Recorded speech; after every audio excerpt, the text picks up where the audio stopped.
నమస్తే, welcome back to పొరలకల్. Right, ఇక మరొక టాపిక్తో మళ్ళీ వచ్చేసాం. అయితే ఇక్కడ మీరు హెడ్లైన్ చూసుకోవచ్చు.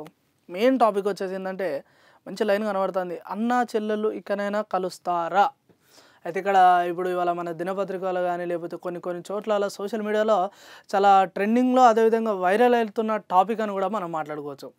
అయితే ఇక్కడ అసలు ముచ్చట ఏంటంటే మామూలుగా మనకు వైఎస్ జగన్ గారు కానీ అదేవిధంగా అన్న చెల్లెలు ఎవరైతే ఉన్నారో వైఎస్ జగన్ గారు కానీ చెల్లెలు కానీ వారి షర్మిల గారు కానీ వీరు ఒకే కుటుంబంలో అన్న చెల్లెలుగా అందరికీ తెలుసు. అదేవిధంగా ఆంధ్రప్రదేశ్లో గత మాజీ ఏదైతే ప్రభుత్వం ఉందో అప్పుడు వైఎస్ జగన్ గారు ముఖ్యమంత్రి వర్యులుగా వ్యవహరించిన విషయం తెలిసిందే. అదేవిధంగా ఇటు తెలంగాణ రాష్ట్రం నుంచి గత అసెంబ్లీ ఎన్నికల్లో జరిగినప్పుడు కానీ లేకపోతే కొన్ని సందర్భాలలో షర్మిల గారు ఇక్కడ వారు పార్టీ స్థాపించి దాని తిరుగుగా తెలంగాణలో కూడా కొంతవరకు రాజకీయంలో కొట్లాడటం అదేవిధంగా ప్రశ్నించడం కొన్ని దీక్షలు కానీ లేకపోతే పాదయాత్ర పెట్టిన విషయం కూడా మనందరికీ తెలిసిందే. అదేవిధంగా వారు మళ్ళీ ఏదైతే గతంలో జరిగినటువంటి ఏదైతే ఏపీ అసెంబ్లీ ఎలక్షన్స్ ఉన్నాయో అక్కడ కూడా వారు పోటీ చేయడం అంటే ఎవరు అక్కడ ఏదైతే పార్టీ వైఎస్ జగన్కి సంబంధించి అంటే వాళ్ళ అన్న పార్టీకి వ్యతిరేకంగా వారు పార్టీ నుంచి కాంగ్రెస్ ప్రభుత్వం నుంచి కూడా పోటీ చేయడం జరిగిన విషయం మనందరికీ తెలిసిందే.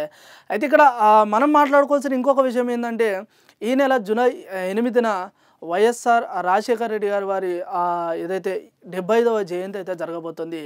అయితే ఈ 75వ జయంతికి మరి ఈ అన్నా చెల్లెలు నివాళులు అర్పిస్తారా, ఒకే వేదికపై కలవబోతున్నారు. మరి వీరి చర్చ ఏ విధంగా ఉండబోతుంది, అసలు మాట్లాడుకుంటారా లేదా అనే విషయం గురించి చాలా దినపత్రికల్లో అదేవిధంగా సోషల్ మీడియాలో కూడా ఈ విషయం చాలా వైరల్ అవుతుంది. అదేవిధంగా కొంతమంది కొన్ని రకాలుగా చర్చ కూడా పెడుతున్నారు. ఇక రాజకీయ పరంగా మాత్రం కొంతమంది ముఖ్య నేతలు కూడా మాట్లాడుకుంటున్నారు, అసలు వీరు కలిసే అవకాశం ఉందా, మాట్లాడుకుంటారా ఏంటి అని చెప్పేసి కూడా వాళ్ళు మాట్లాడుతున్నారు.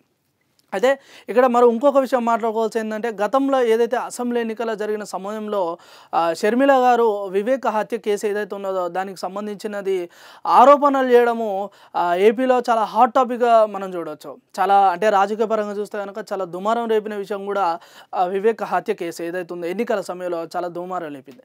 అయితే దాని తర్వాత ఎలక్షన్స్ అయిపోయిన తర్వాత అసలు రాజకీయ పరంగా కానీ లేకపోతే కొన్ని సందర్భాలలో కానీ అసలు వైఎస్ షర్మిల గారు అనే పదం కానీ లేకపోతే వైఎస్ షర్మిల గారు కానీ అసలు ఉన్నారా అనే విషయాన్ని కూడా మనం ఈ సోషల్ మీడియాలో చూడవచ్చు. ఎందుకంటే ఎలాంటి సందర్భాలు కానీ ఎలాంటి కార్యక్రమాల్లో కానీ వారు అసలు ఏ విధంగా కూడా పాల్గొనలేదు, అదేవిధంగా రాజకీయ పరంగా కూడా వాళ్ళు ఏం మాట్లాడలేదు.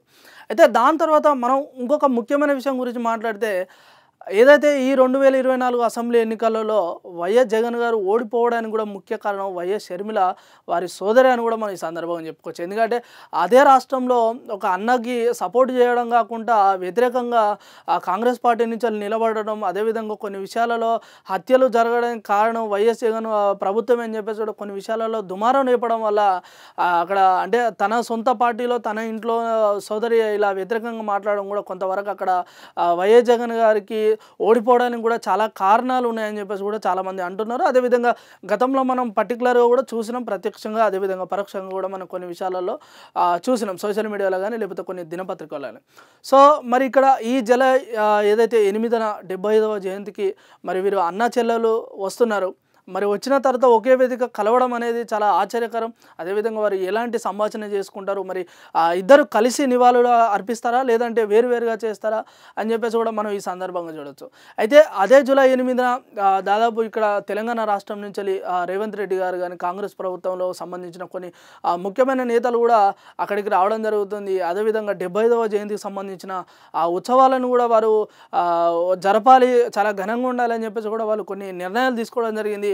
మరి అలాంటి ఉత్సవాలకి ఇటు రాజకీయ నేతలు వెళ్తున్నారు, అదేవిధంగా కొంతమంది ముఖ్య నేతలు కూడా రావడం జరుగుతుంది. కానీ మరి ఈ ఒకే వేదికపై ఈ అన్నా చెల్లెలు మాట్లాడుకుంటారా లేదా అసలు వారు కలుస్తారా లేదా అనేది ఇక్కడ దినపత్రికల్లో కొన్ని సోషల్ మీడియా ప్లాట్ఫామ్లో చాలా చర్చని అంశంగా మారిందని కూడా మేము ఈ సందర్భంగా చెప్పచ్చు.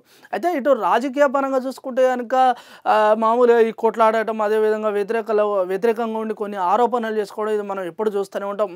అయినప్పటికీ కూడా మరి ఇవాళ అక్కడ వైఎస్ జగన్ ప్రభుత్వం ఏపీలో లేదు. ఇక ఏపీలో లేని తర్వాత మరి వీరు జరిగే ఒక ఏదైతే కార్యక్రమం ఉందో ఈ కార్యక్రమంకి మరి వీరు అన్నా చెల్లెలుగా వ్యవహరిస్తారా లేదంటే అదే రాజకీయంగా ఏదైతే ప్రత్యర్థులుగా వ్యవహరిస్తారా అనేది కూడా మనం ఈ సందర్భంగా చూడవచ్చు. సో చూడాలి మరి జూలై 8న అన్నా చెల్లెలు కలుస్తారా లేదంటే వేరువేరుగా వారి యొక్క తండ్రికి నివాళులు అర్పిస్తారని కూడా మనం ఈ సందర్భంగా చూడవచ్చు. రైట్, ఇది మన దగ్గర ఉన్న లేటెస్ట్ అప్డేట్. మరొక అప్డేట్తో మళ్ళీ కలుద్దాం. Stay tune to పురాలుకల్.